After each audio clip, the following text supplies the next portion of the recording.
Hello students, this is Radhika Gaur again here with the 7th session of your chapter Is Matter Around Us Pure. This session number 6 मैंने आपको हर चीज़ समझा दी related to this chapter like what are mixtures, what are solutions, what are suspension and colloids. मैंने आपको जो methods हैं separation के जिसके through हम components को separate out कर सकते हैं वो भी आपको clearly समझा चुकी हूँ मैं.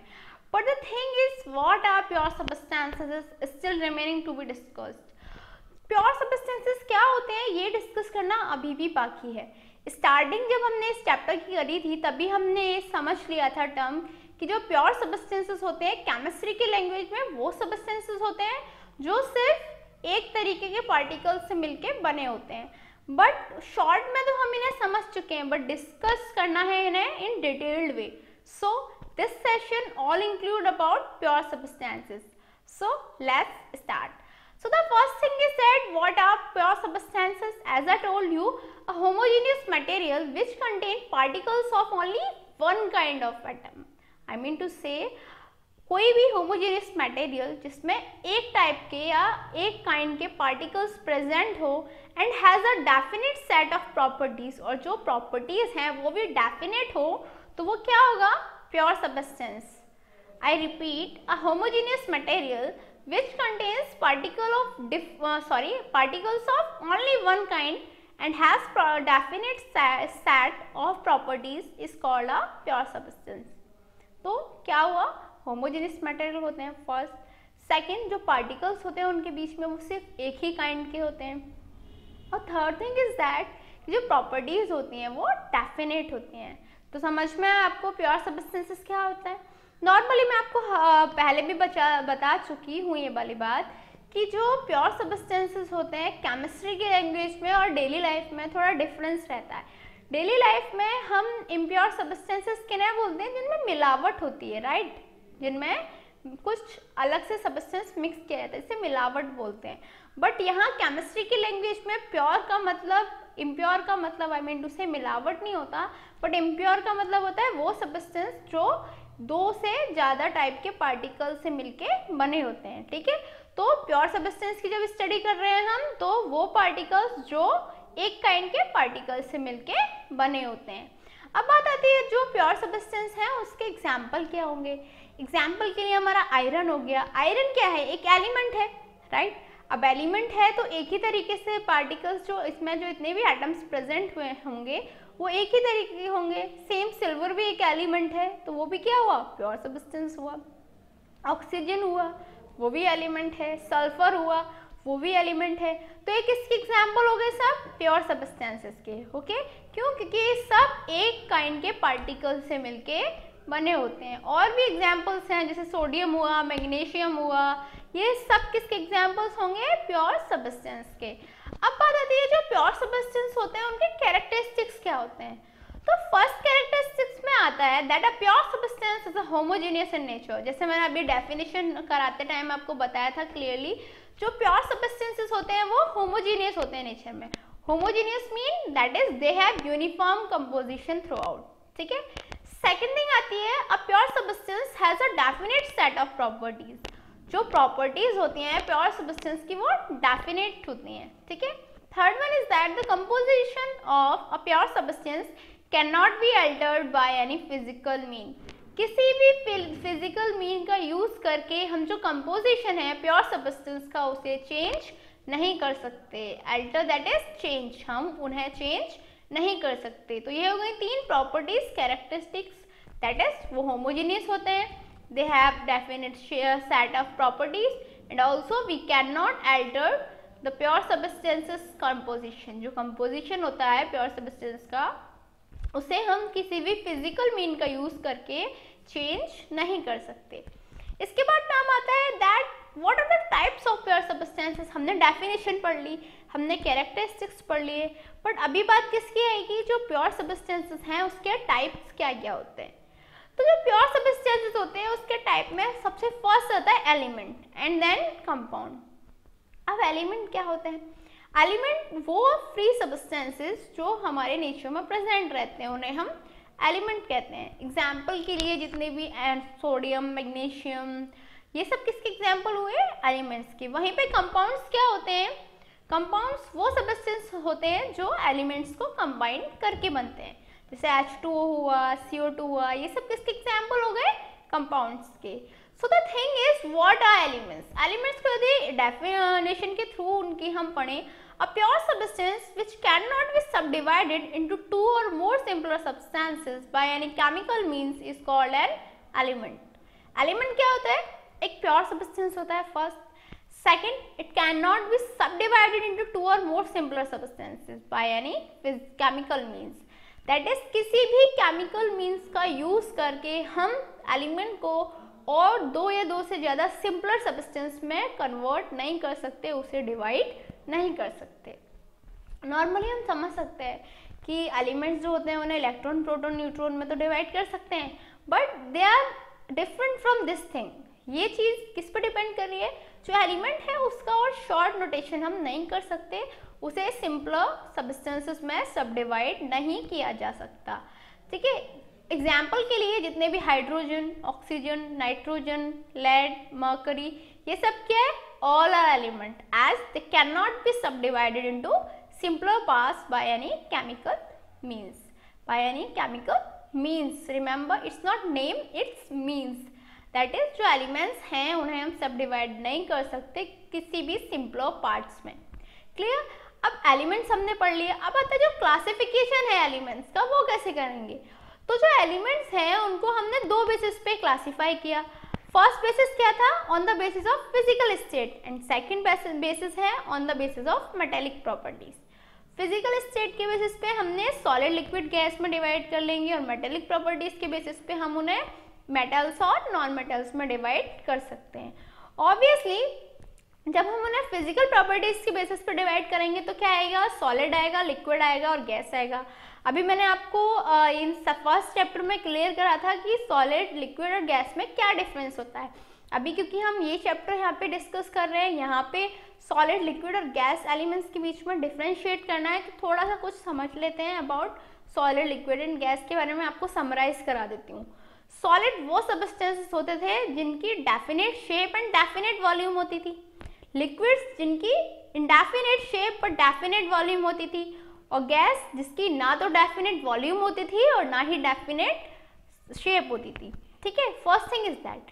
सेकंड, जो सॉलिड होते थे वो इनकम्प्रेसिबल होते थे, लिक्विड ऑलमोस्ट इनकम्प्रेसिबल होते थे, और गैस कंप्रेसिबल होती थी, उन्हें हम कंप्रेस कर सकते थे।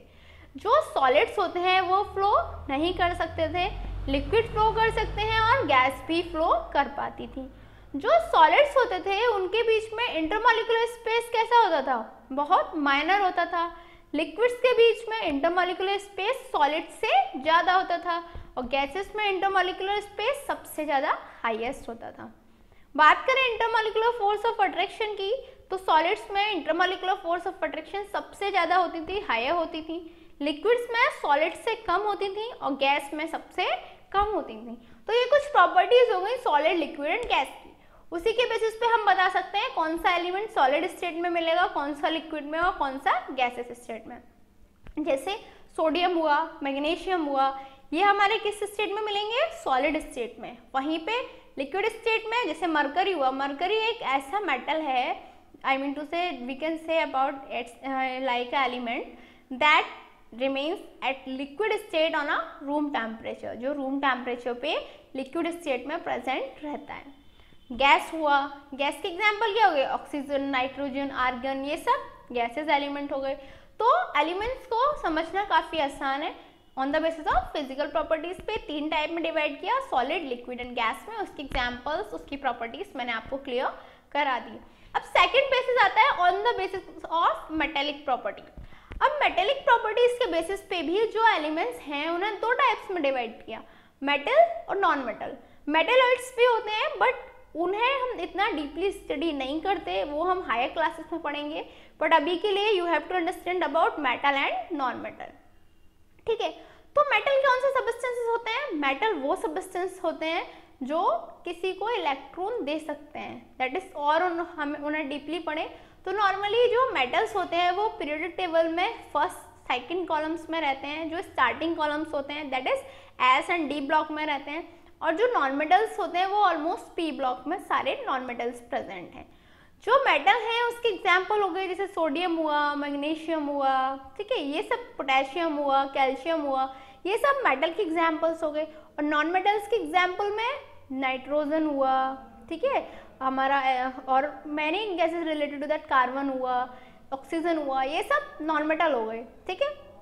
मेटल्स कौन से सब्सटेंसेस होंगे जो मेटेलिक प्रॉपर्टी रखते हैं, जो मेटल्स की फॉर्म में मिलते हैं, और नॉन मेटल जो होते हैं वो नेगेटिव चार्ज एक्वायर करते हैं, ठीक है। तो ये वाली बात आ गई, जो एलिमेंट्स हैं उनको हमने कैसे मेटल और नॉन मेटल के बेसिस पे डिवाइड किया हुआ है। अब एलिमेंट्स के बारे में हमने पढ़ लिया। अब बात आती है कंपाउंड्स क्या होते हैं। मैंने आपको बताया ना कि जो प्योर सब्सटेंस होते हैं उनके मेन एलिमेंट्स कंपाउंड्स रहते हैं। तो अब कंपाउंड्स क्या होते हैं? A substance which is compose of 2 or more elements, ठीक है। मैंने आपको बताया था ना स्टार्ट में कंपाउंड्स क्या होते हैं, वो सब्सटेंसेस जो 2 या 2 से ज्यादा एलिमेंट्स से मिलके बने होते हैं, combined chemically in a definite ratio, और वो डेफिनेट रेशियो में कंबाइंड रहते हैं, such that it can be broken into element, इस तरीके से कि वो एलिमेंट्स में ब्रेक हो सकते हैं बाय केमिकल मीन्स। बट कैसे? फिजिकली हम उन्हें सेपरेट नहीं कर सकते, फिजिकली हम उन्हें ब्रेक नहीं कर सकते। ब्रेक करने के लिए हमें किसकी जरूरत पड़ेगी? केमिकल मीन्स की। तो समझ में आया कंपाउंड्स क्या होते हैं? A substance which is compose of 2 or more elements combined chemically in a definite ratio such that it can be broken into element only by chemical means, ठीक है। कोई भी सब्सटेंस जो 2 या 2 से अधिक एलिमेंट से मिलके बना है, केमिकली कंबाइंडेड है, डेफिनेट रेशियो में कंबाइंडेड है, और जिसे हम सिर्फ केमिकल मीन्स के थ्रू ब्रोक कर पाए, उन्हीं एलिमेंट्स में वो कंपाउंड्स रहते हैं। फैक्ट्स क्या है इसको related? The 2 or more elements present in a compound are called components of a compound. जो 2 या 2 से अधिक एलिमेंट्स जो कंपाउंड में प्रेजेंट रहते हैं उन्हीं को हम क्या बोलते हैं? कंपाउंड के कंपोनेंट्स। तो क्या होते हैं components of compound? The 2 or more elements present in a compound are called components of a compound. So it's a time for challenging question mark. How would you confirm that a colourless liquid given to you is a pure water?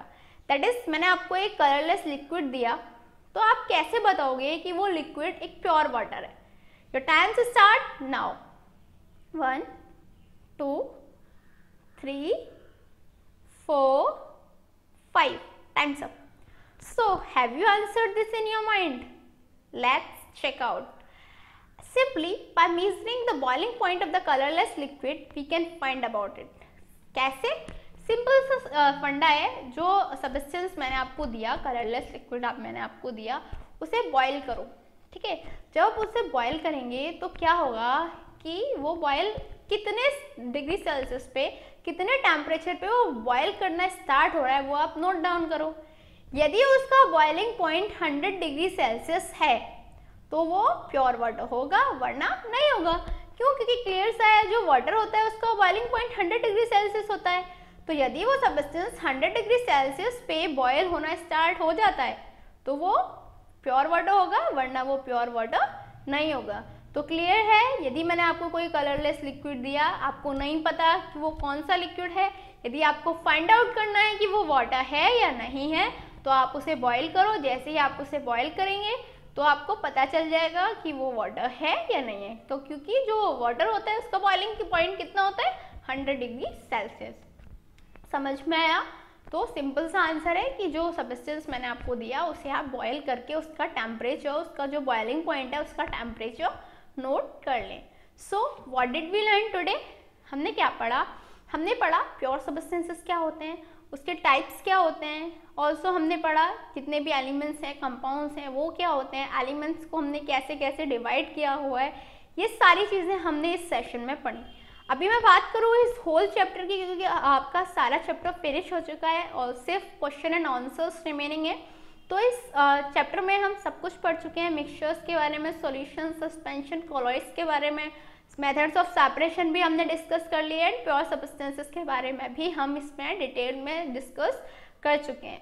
अभी आपके जो NCERT के कुछ question answers हैं, also कुछ extra question answers हैं, वो remaining है। उनकी study we are gonna to do in session number 8 और 9। Till then I think you should I mean to say you should carry on learning this chapters. आप सारे chapters का जो summarise है उसे करो, क्योंकि आफ्टर दैट आपको क्लियरली जो क्वेश्चन आंसर्स हैं वो समझ आ पाएंगे। Till then good luck.